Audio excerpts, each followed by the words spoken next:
If you're looking for great examples of terrible leadership, you could hardly do better than the TV series Mad Men. Even by the standards of the decade in which the show is set, the 60s, the degree of atrocious people mismanagement at Sterling Cooper is somewhat breathtaking to behold, which, of course, is what makes it a great drama. And, as you might expect, the most obvious example of this egregiously bad leadership has to be the show's central anti-hero, the inwardly troubled but outwardly confident Don Draper.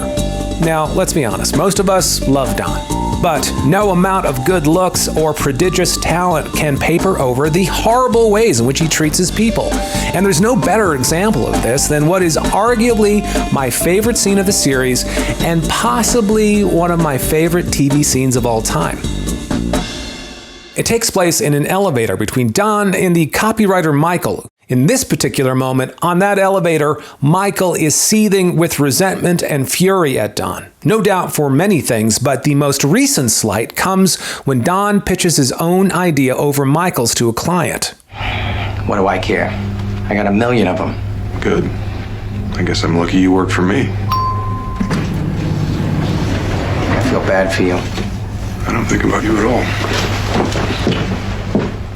Now, in my opinion, that is one of the sickest burns ever, which also makes it the last thing a leader should say to one of their people. But what fans know that Michael, and probably even Don, doesn't, is that in that moment, and for a big portion of the series, Don is languishing.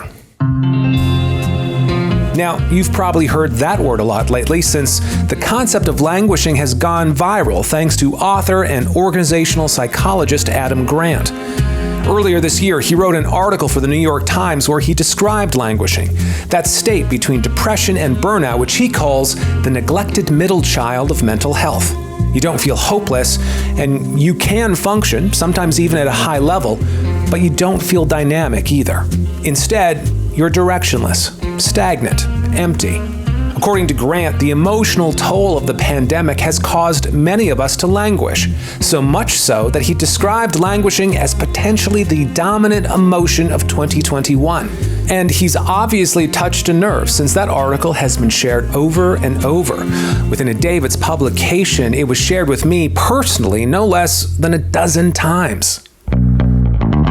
But it is one thing to be languishing yourself, quite another to be led by someone who's languishing.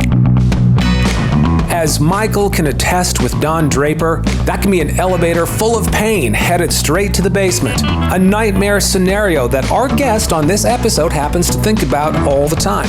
Leadership consultant, best-selling author, and friend of the Nexus, Dr. Vince Molinaro, rejoins us to talk about what to do with a languishing leader. What was your visceral reaction, your first reaction to reading that article in the New York Times by Adam Grant about languishing? He does an exceptional job of framing up issues that we're going through in organizations.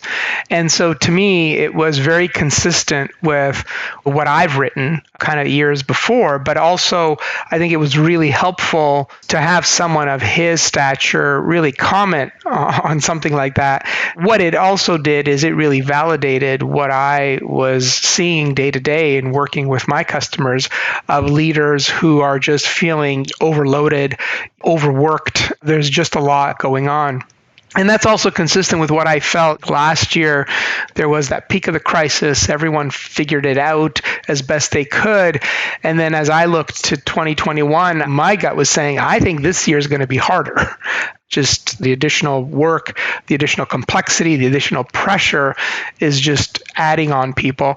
And I think a big part of that languishing is also our fundamental basic routines, right? Like days blur into one another, weekends don't feel like weekends. And so some of those markers we have that you would say, oh, it's the weekend, I better not work, become a bit tougher as well. So there's a number of factors related to his insights.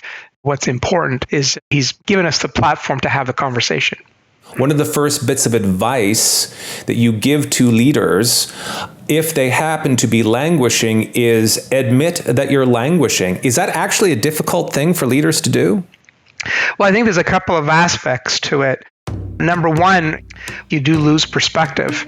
And so it can be difficult to kind of feel that malaise you're going through, but sometimes we think we're fooling others. Sometimes it's valuable when you get feedback.